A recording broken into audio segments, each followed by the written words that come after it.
Beginilah serangan terhadap sejumlah peralatan militer dan posisi angkatan bersenjata Ukraina di Chusnaya, dekat Kupiansk. Pertempuran sengit sedang terjadi di sekitar kota ini.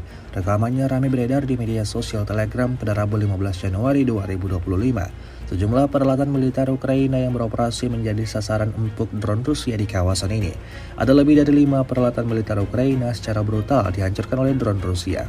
Tak habis sampai di situ, tempat pelindungnya tentara Ukraina pun turut dihancurkan di arah ini. Hingga video ini beredar, beragam komentar diberikan warganet.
Download Tribun X sekarang, menghadirkan lokal menjadi Indonesia.